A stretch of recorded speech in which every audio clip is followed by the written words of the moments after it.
आप अधिकार के अनुसार कड़ा बोला जाता है।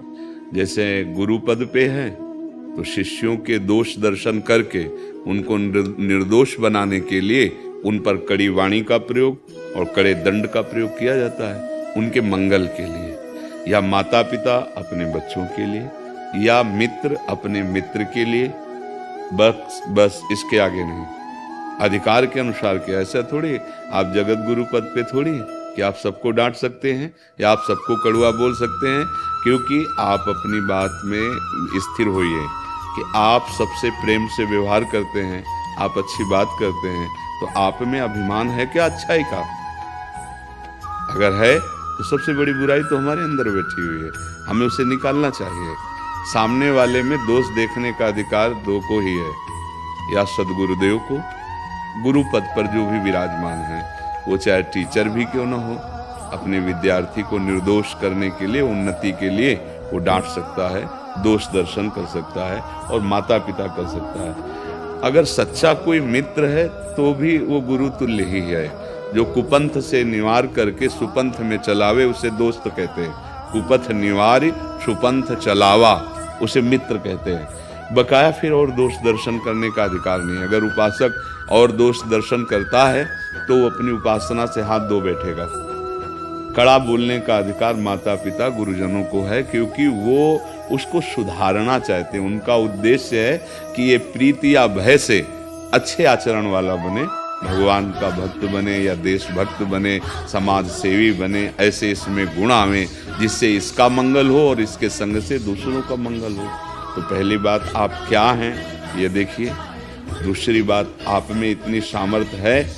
तीसरी बात, अगर सामर्थ्य है तो फिर बुरा नहीं माना जाता। जैसे हम किसी को समझा रहे और वो हमारी अवहेलना करके चल दे, गाली दे दे, तो हमें मुस्कुरा देना है, क्योंकि हम अपनी बात कह रहे हैं, सत्य बात कह रहे हैं। अब आप नहीं मान रहे हैं, ये आपका स्वभाव है, आपका प्रभाव। अगर हमारे को बुरा लगता है तो पहले हमें सुधरने की जरूरत है, दूसरे के सुधारने की योग्यता भी हमें नहीं है। जब हम अपनी बात को रखें और सामने वाला तिरस्कार कर दे हमारी बात को और हमें बुरा ना लगे, तब हम बात रखने लायक हुए हैं। ये सब बातें विचार कर लेनी चाहिए। किसका प्रश्न है? हाँ, आप देख लो बच्चा, आपको जैसा इस विषय पर अनुभव हो वैसा कीजिए। तो क्या शास्त्रीय आज्ञा है, या यदि आप माता पिता हैं, यदि आप गुरु हैं, या आप सच्चे मित्र हैं, तो आप हित की बात कह सकते हैं। वैसे हित का सिद्धांत है मृदु, सत्यम वद मृदु वद। सत्य बोलो और मीठा बोलो। वचन में क्या कंजूसी है? क्यों कड़वा बोल करके ही समझाया जा सकता है क्या?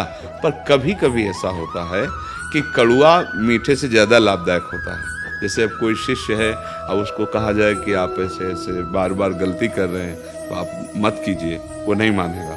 तो उसको सुन ले, अगर दोबारा वैसी गलती हुई ना तो प्यार वही है, प्यार में कमी नहीं है, और वचन में कड़वाहट। दोबारा अगर गलती की तो फिर आप समझ लीजिए, अब ये भय उसको उस गलती से बचाएगा। अगर दोबारा गलती की तो हम तुमसे बात नहीं करेंगे, हम तुम्हारे लिए कुछ नियम कड़वे ऐसे रख देंगे जिनको पालन करने में बड़ी कठिनता, और वो भयवश अच्छे मार्ग का पथिक बन जाए ऐसे।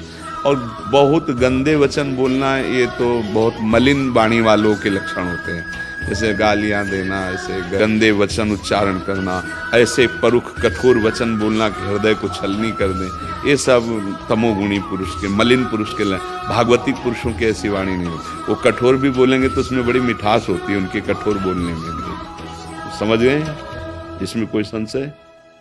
जी।